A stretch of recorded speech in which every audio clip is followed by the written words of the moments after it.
Hello and welcome to everybody to our press conference on the first estimates of wine production for the year 2022.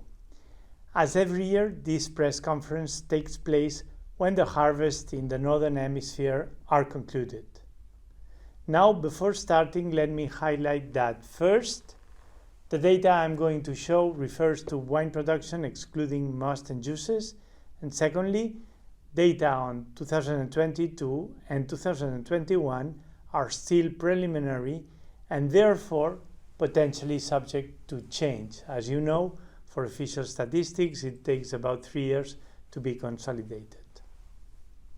For this presentation, I will follow the chronological order of the harvest. So I will start first with Southern Hemisphere. Then I will comment on the main producing countries in the Northern Hemisphere, and I will finally conclude with our first estimate of world wine production. Let's start then with the Southern Hemisphere, where harvest ended in the first trimester of 2022, so preliminary figures on wine production tend to be more accurate in this period of the year. Let's first recall that 2021 was record high harvest for the Southern Hemisphere.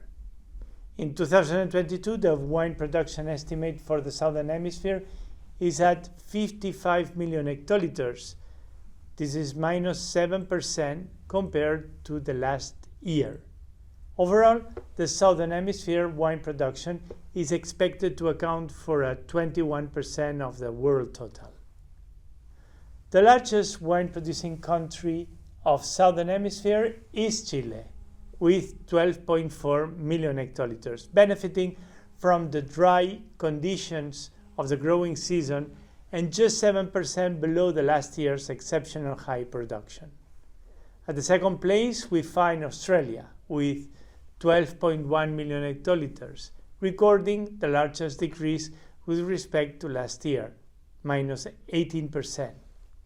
This is due to cold spring temperatures and heavy rainfalls in summer, combined with seasonal adjustments made by winemakers after the record high vintage of 2021. Then we have Argentina, where wine production has decreased by about 1 million hectoliters, reaching 11.4 million hectoliters. In South Africa, wine production is estimated at 10.2 million hectoliters, which marks a decrease of 4% compared to 2021. New Zealand represents once again the exception in the Southern Hemisphere. While in 2021 it was the only major Southern Hemisphere country to have a below average harvest, in 2022 New Zealand saw a record high wine production level, reaching for the first time in its history 3.2 million hectoliters, which represents an increase of 44% compared to the previous year. A mix of excellent climatic conditions and high international demand has certainly contributed to this historical high harvest volume. Brazil has an estimated wine production of 3.2 million hectoliters. Even though this represents a decrease of 10% with respect to the previous year, the expected volume of this year is higher than the average observed in the last 5 years. Let's move now to the Northern Hemisphere, for which information has become available only recently in the last few weeks. In the European Union, a series of adverse weather events, spring frost, hail, excess of heat, and drought, have been observed all along the 2022 growing season. At the beginning of the season, there was a widespread concern among key stakeholders that yields were expected to be lower in many years. However, in the end, the absence of major grape diseases and the late summer rains made up for it, resulting in higher yields than initially were expected. The final results in an overall early harvest and an estimated wine production of 157 million hectoliters, representing an annual increase in the European Union of 2% compared to the last year. This volume accounts for about 60% of the world wine production. Let's now see the situation at country level. Notwithstanding the drought that hit certain regions, 2022 proved to be a favorable year for wine production in the two largest EU producing countries, Italy and France, were growing, which together account for 60% of the EU wine production, mainly thanks to the rains at the end of the summer. Italy, ranking again first producer of the world at 50.3 million hectoliters, estimates a volume in line with its 2021 wine production. France, after the very low vintage of 2021, characterized by severe damages due to early frost in April, is the European EU country with highest growth rate. With respect to the previous year, it foresees a production level of 44.2 million hectoliters, which represents an increase of 17%. In most regions, in most French regions, dry and hot weather this year reduced disease pressures on vines and led to an early start of the grape harvest. Spain in 2022 will be the third largest wine producer in the world with an estimated production of 33 million hectoliters, and this is relatively low volume, which represents minus 6% compared to 2021 and 12% lower than its 5-year average. And this can be attributed to drought and limited access to water in many regions. Moving to the other large producing countries with the European Union, the situation is quite heterogeneous. A positive growth with respect to 2021 has been recorded in Germany, which has an estimated production volume of 8.9 million hectoliters, plus 2%, and Romania with 4.6 million hectoliters, plus 4%. In these two countries, the dry and hot growing season has been beneficial for vineyards, a large part of which have been very productive despite the hot temperatures.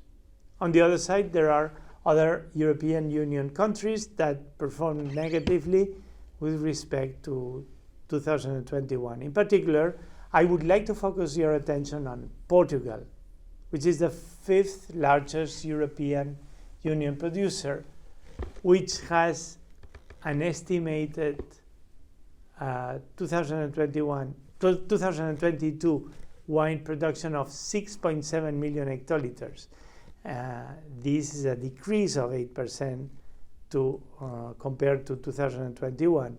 And the harvest in Portugal, like in many other European Union countries, have been hit by excessive heat during the summer, coupled with little rainfall.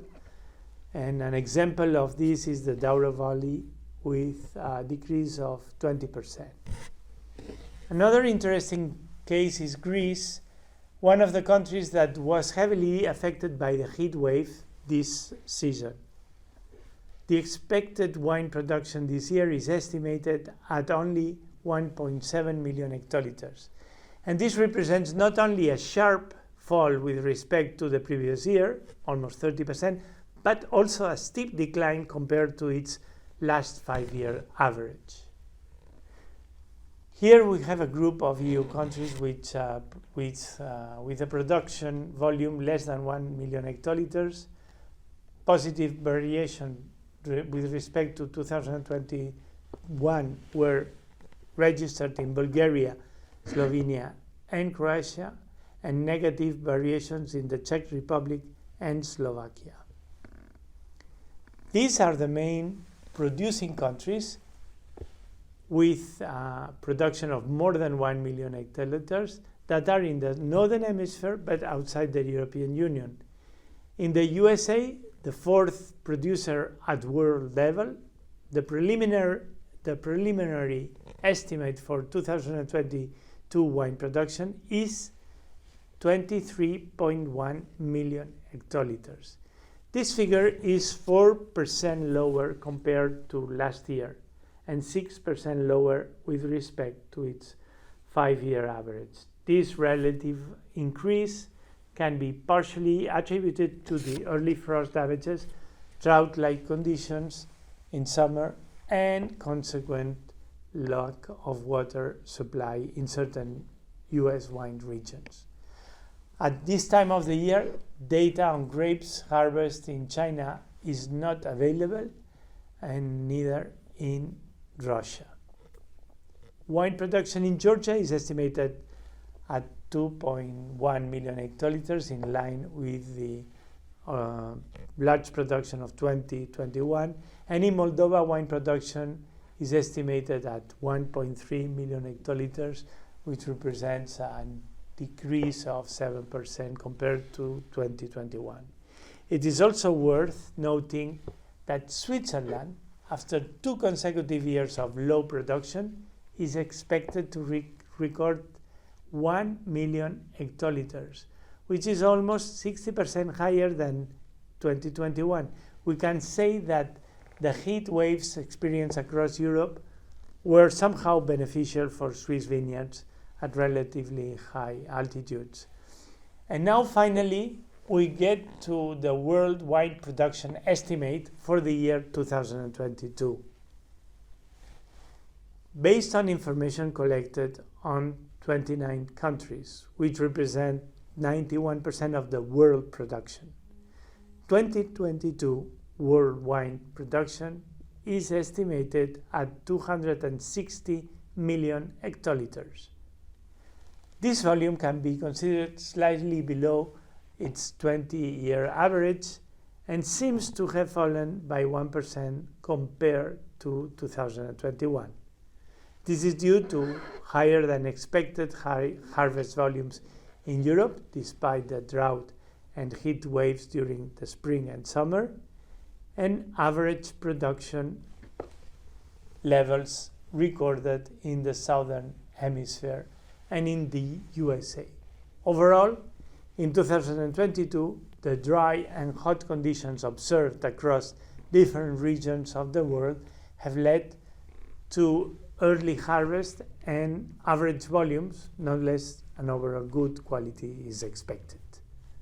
As you can see from this graph, world wine production seems to stabilize around 260 million hectoliters for the 4th consecutive year. It should be noted that, however, that the figures for 2022 must be taken with caution, as there are still large countries like China and Russia for which information is not available yet. Also, the high volatility in production volumes observed over the last years at country and regional levels makes forecast even more difficult, as we have seen last year with large revisions up to 10% made by some of our member states between September and March. My presentation on data of 2022 ends here, but I would like to share a few thoughts on the sector overall, its challenges, and the future ahead. As we have just seen, this year's harvest has been characterized by extreme heat and record-breaking drought that sped up ripening in vineyards all over the globe. A report recently published by the Global Drought Observatory indicated that almost 2/3 of the European Union territory was in a state of drought or on alert due to heat waves and extremely low rainfall. This has been the worst drought in the last 500 years. And Europe was not the only region impacted. From East Africa to California, we have extreme temperatures that were recorded this year. This is clearly another reminder of the power of climate change to overturn the vine and wine world. Climate change is real, and this is without any doubt one of the most relevant challenges for our sector. Meteorological anomalies are becoming the new normality, and we should probably acknowledge their regularity rather than treating them as emergencies.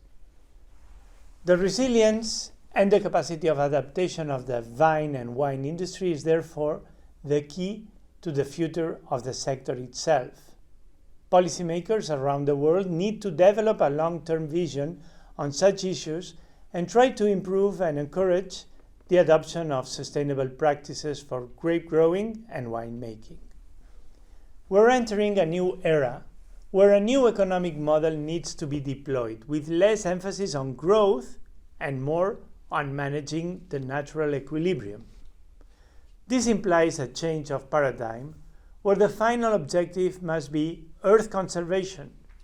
The strategies developed to adapt to the environmental, economic, and social impacts of climate change will dictate the future well-being of the sector. While climate change continues to be the main global challenges that we are facing in a long-term perspective, but with short-term responses, we need not to forget that the wine sector has been hit in less than 3 years, first by the COVID-19 sanitary crisis, then by the global supply chain crisis, and finally by a war that is generating a strong energy crisis with subsequent high inflationary pressure all over the globe. Policymakers need to help the wine sector navigate on this turbulent period where, on one side, the wine industry faces sharp cost rises from electricity bills to bottle and etc. And on the other side, a very painful outlook for global economy, which could enter soon in a period of economic recession and which will inevitably impact the markets and the purchasing power of consumers. According to the IMF, the International Monetary Fund, 1/3 of the world economy will likely to contract this year or the next. And certainly the wine sector will not be an exception to this. As I said before, however, I think that at this stage we need to go beyond the concept of emergency measures and rethink about new organizational, governance, and business models. The disruption caused by this chain of negative events can and should be seen as an opportunity for the wine industry to define, test, and try alternative operating models and redesign new ways to move forward. In such a context, a source of hope, not only, I dare to say a source of real optimism, comes from the availability of new digital means. I believe that the current digital transition of the sector is offering now effective tools to navigate through the crisis times. Nowadays, operating with a hybrid business model is definitely a valuable strategy. I am strongly convinced that this is the way to go, and many of the challenges we face today can be mitigated, if not solved, by the adoption of digital solutions. However, it is important that international organizations provide guidance on such issues and work on adapted data governance models to ensure a smooth and inclusive transition. Another powerful tool that the sector can rely on in these crisis times and whose impact is often underestimated is wine tourism. This is indeed a growing phenomenon that deserves particular attention from policymakers as it brings many benefits not only to the sector itself but to local and rural development thanks to the role played by synergies between wine culture, territorial identity, and tourism. If well managed, wine tourism can be also considered a very valuable example of sustainable tourism with a high quota of short distance travel. By looking at recent trends, it is clear how wine has become a key component. The wine tourism has been a key component for experiences where culture and lifestyle of many destinations and a growing travel motivation. This creates an opportunity to introduce the visitors directly to wine culture and to educate them on how the best to appreciate wine responsibly. Wine tourism is a way to discover territory and culture that are values that sustain wine and go further beyond a very reductive and basic vision in considering it as alcohol ingestion. Unfortunately, we continue to assist to the development of proposals for alcohol policies that are based more on doctrine than on science. We're dangerously stepping on a slippery path that could question the legitimacy of wine in our society. When approaching the OIV centennial, it is necessary to remind that the basic principles inspiring our organization were raised in the years of Prohibition. Needless to say that the legitimacy of our wine products is intrinsically rooted in the wine culture, in the culture of all OIV member states. I conclude here this press conference. If you want to download the data that I just presented and many more, I invite you to visit our new website that we launched a few weeks ago. And I want to thank you for your attention and stay safe.